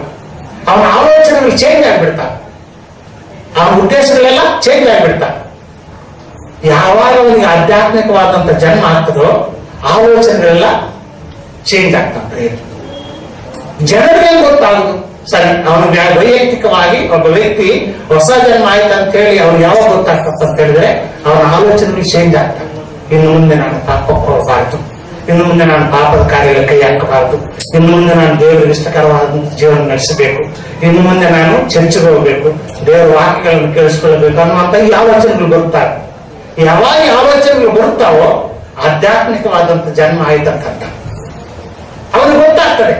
ಅವನು ಚೇಂಜ್, ಅವನ ಅಂತರಂಗದ ಚೇಂಜ್ ಆಗಿ ಗೊತ್ತಾಗ್ತದೆ. ಬೇರೆ ಜನರಿಗೆ ಹೇಗೆ ಗೊತ್ತಾಗ್ತಪ್ಪ ಅಂತ ಹೇಳಿದ್ರೆ ಯಾರು ನಾವು ಫೋರ್ಸ್ ಮಾಡುವಂತ ಅವಶ್ಯಕತೆ ಇಲ್ಲ. ಆ ವ್ಯಕ್ತಿಯನ್ನು ಯಾರಿಗೆ ಆಧ್ಯಾತ್ಮಿಕವಾದಂತ ಜನ್ಮ ಆಗಿರ್ತದೋ ಅವನಿಗೆ ಮೆಟ್ಲೆತ್ತು ಬಂದುಬಿಡ್ತಾರೆ. ನಾವು ಫೋರ್ಸ್ ಮಾಡುವಂತ ಅವಶ್ಯಕತೆ ಇಲ್ಲ, ನೀವು ಬಾರಪ್ಪ ಅಂತ ಕರೆಯುವಂತ ಅವಶ್ಯಕತೆ ಇಲ್ಲ. ಅವನು ಯಾವುದೇ ಪರಿಸ್ಥಿತಿಯಲ್ಲಿ ಆ ಚರ್ಚ್ ಟೈಮ್ ಆದಾಗ ಬಂದುಬಿಡ್ತಾನೆ. ಯಾವ್ದಾದ್ರೂ ಬೇರೆ ಕೆಲಸಗಳಿಗೆ ಸಿಕ್ಕಾಕೊಂಡಾಗ ಯಾವ ಕೆಲವು ಸಮಯಗಳಲ್ಲಿ ಬರ್ಲಿಕ್ಕೆ ಆಗದಿರೋ ಸಮಯದಲ್ಲಿ ಅವನು ಬರ್ಲಿಕ್ಕೆ ಆಗುದಿಲ್ಲ. ಆದ್ರೆ ಖಂಡಿತವಾಗಿ ಮನಸ್ಸಿನ ಅಂತರಂಗದಲ್ಲಿ ಮಾತ್ರ ಅವನಿಗೆ ಆಶೆ ಆಗ್ತದೆ. ನಾನು ಹೋಗ್ಬೇಕು, ನಾನು ದೇವರನ್ನು ಆರಾಧನೆ ಮಾಡ್ಬೇಕು, ದೇವರ ವಾಕ್ಯಗಳನ್ನು ಕೇಳಿಸ್ಕೊಳ್ಬೇಕು, ದೇವರಿಗಾಗಿ ಏನಾದ್ರೂ ಮಾಡ್ಬೇಕನ್ನುವಂತ ಆ ಆಲೋಚನೆಗಳು ಬರುತ್ತಾರೆ. ಇದು ಒಬ್ಬ ಹೊಸದಾಗಿ ಹುಟ್ಟಿದ್ದಾನಂತೇಳಿ ಹೊರಗಿನ ಜನರಿಗೆ ಗೊತ್ತಾಗುತ್ತೆ. ಕೆಲವೊಂದು ನಿಮ್ಗೆ ಫೋನ್ ಮಾಡ್ತಾರೆ, ಅಷ್ಟೇ ಯಾವಾಗಿದೆ ಪ್ರೇಯರ್ ಅಂತ ಫೋನ್ ಮಾಡ್ತಾರೆ. ಯಾರು ಅವ್ರಿಗೆ ಫೋರ್ಸ್ ಮಾಡಿಲ್ಲ, ಫೋನ್ ಮಾಡಿ ಕೇಳ್ಕೊಡ್ತಾರೆ. ಅದರಲ್ಲಿ ಗೊತ್ತಾಗ್ತದೆ ಅವರಲ್ಲಿ ಹೊಸ ಜನ್ಮ ಆಗಿದೆ. ಹೊಸ ಜನ್ಮ ಆಗಿದ್ರೇನೆ ಅಂತ ಆಲೋಚನೆ ಬರುತ್ತೆ. ನಾನು ಹೋಗ್ಬೇಕು, ದೇವರ ವಾಕ್ಯ ಕೇಳಿಸ್ಕೊಳ್ಬೇಕು, ದೇವರನ್ನ ಆರಾಧನೆ ಮಾಡ್ಬೇಕನ್ನುವಂತ ಆಶೆ ಅವರಲ್ಲಿ ಉಂಟಾಗಿದೆ. ಅದೇ ಗುರುತು ಹೊಸ ಜನ್ಮ ಆಗಿದಂತೆ. ಕ್ರಿಸ್ತನಲ್ಲಿ ಪ್ರಿಯರೇ, ಈ ರಾತ್ರಿ ಸಮಯದಲ್ಲಿ ನೂತನ ಜನ್ಮ ಇದರ ಬಗ್ಗೆ ನಾವು ಧ್ಯಾನ ಮಾಡ್ತಾ ಇದ್ದೇವೆ. ಈ ನೂತನ ಜನ್ಮ ಅನ್ನುವಂಥದ್ದು ಆಧ್ಯಾತ್ಮಿಕವಾದಂತ ಜನ್ಮ ನಮ್ಮ ಅಂತರಂಗದಲ್ಲಿ ಆಗ್ತದೆ, ಅದು ದೇವರಿಂದ ಆಗ್ತದೆ. ಆದ್ರೆ ಅವನು ಬಯಸುವುದು ಹೇಗಪ್ಪ ಅಂತ ಹೇಳಿದ್ರೆ ಅವನು ಬಯಸದಿದ್ರೆ ಆಗುದಿಲ್ಲ. ಆ ವ್ಯಕ್ತಿ ನನಗೆ ಆಧ್ಯಾತ್ಮಿಕವಾದಂತ ಜನ್ಮ ಬೇಕು ಅಂತ ಅವನು ಬಯಸಬೇಕು. ನನಗೆ ಬ್ಯಾಡ ಅಂತ ಹೇಳಿದ್ರೆ ಅವ್ನಿಗೆ ಆಗುದಿಲ್ಲ. ಮತ್ತು ಬಯಸೋದು ಹೇಗಪ್ಪ ಅಂತ ಹೇಳಿದ್ರೆ ಈ ದೇವರ ವಾಕ್ಯಗಳನ್ನ ಚೆನ್ನಾಗಿ ಕೇಳಿಸ್ಕೊಳ್ತಾ ಇರ್ಬೇಕು. ದೇವರ ವಾಕ್ಯಗಳನ್ನ ಚೆನ್ನಾಗಿ ಕೇಳಿಸ್ಕೊಳ್ತಾ ಇರಬೇಕು. ದೇವರ ಮಕ್ಕಳ ಜೊತೆಯಲ್ಲಿ ಬಂದು ಸಮಯ ಕಳೆಯುವುದಕ್ಕೆ ಅವನು ಬಂದು ಹೋಗ್ತಾ ಇರ್ಬೇಕು. ಈ ರೀತಿ ಮಾಡ್ತಾ ಇರುವಾಗ ಆಟೋಮೆಟಿಕ್ ಆಗಿ ಆಧ್ಯಾತ್ಮಿಕವಾದಂತ ಜನ್ಮ ಆಗ್ತದೆ. ಅದಕ್ಕೆ ನಾನು ಯಾವಾಗ ಹೇಳುತ್ತಾ ಇರ್ತೀನಿ, ಚರ್ಚಿಗೆ ಕಂಟಿನ್ಯೂ ಆಗಿ ಬರ್ತಾ ಇದ್ರೆ ಕಂಟಿನ್ಯೂ ಆಗಿ ಅವರಿಗೆ ಆಧ್ಯಾತ್ಮಿಕವಾದಂತ ಜನ್ಮ ಆಗ್ತದೆ. ಯಾರು ಕೂಡ ತಡೀಲಿಕ್ಕೆ ಆಗುದಿಲ್ಲ.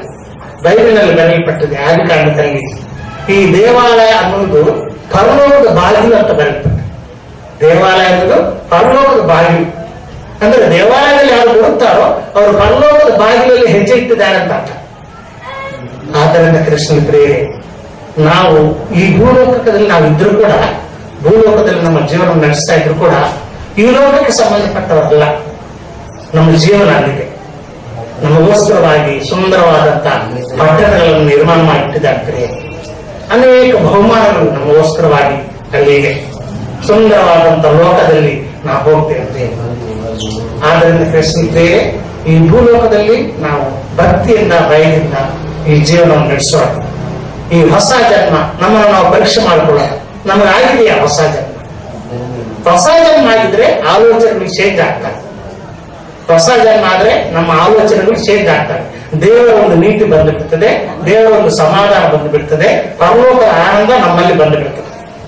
ಆ ಪರಲೋಕದ ಆನಂದ ನಮ್ಮಲ್ಲಿ ಯಾವಾಗಲೂ ನಾವು ಈ ಭೂಲೋಕ ಯಾತ್ರ ಮುಗಿತಕ್ಕಿರ್ತದೆ.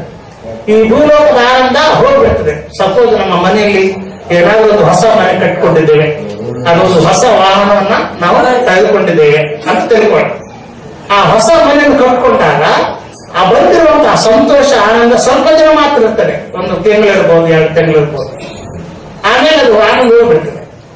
ಆದ್ರೆ ಈ ಹೊಸ ಜನ್ಮ ಆಗಿದ್ದವರಿಗೆ ಆ ಪರಲೋಕದ ಆನಂದ ಬಂದು ಬಿಡ್ತದೆ. ಅದು ಈ ಜೀವಮಾನ ಕಾಲದಲ್ಲ. ಅದನ್ನು ಯಾರು ನಮ್ಮಿಂದ ತೆಗಿಲಿಕ್ಕೆ ಆಗುದಿಲ್ಲ. ಆ ಪರಲೋಕದ ಆನಂದ ನಮ್ಮಲ್ಲಿರ್ತದೆ. ಎಷ್ಟೇ ಕಷ್ಟ ಬಂದರೂ ಕೂಡ ಆನಂದ ನಮ್ಮಲ್ಲಿ ಇರ್ತದೆ. ಕಷ್ಟ ಒಂದು ಕಡೆ ಇದ್ರೂ ಕೂಡ ಒಳಗೆ ಪರಲೋಕ ಆನಂದ ಇರ್ತದೆ. ನಮಗೆ ಸಮಸ್ಯೆಗಳು ಬರ್ತಾ ಇದ್ರು ಕೂಡ ದೇವರ ನೀತಿ ನಮ್ಮಲ್ಲಿ ಇರ್ತದೆ. ನಾನು ಕೆಟ್ಟ ಕೆಲಸ ಕೈ ಹಾಕ್ಲೇಬಾರದು ಅನ್ನುವಂತ ಒಂದು ತೀರ್ಮಾನದಲ್ಲಿ ಅವನು ಹೋಗ್ತಾ ಇರ್ತಾನೆ. ಈ ರೀತಿ ಹೊಸ ಜನ್ಮ ಆಗಿದ್ದವರು ಪ್ರಿಯರೇ, ದೇವರ ಸ್ವಭಾವ ಬಂದುಬಿಡ್ತದೆ.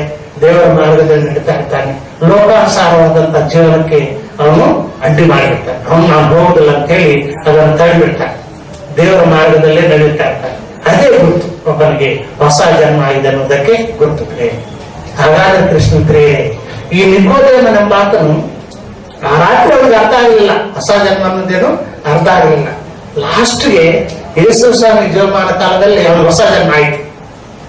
ಅವನಿಗೆ ಹೊಸ ಜನ್ಮ ಆಯ್ತು ಅಂತ ನೀವು ಹೇಗೆ ಹೇಳ್ತೀರಂತ ನಾವು ಕೇಳ್ಬೋದು ಪ್ರಿಯರೇ.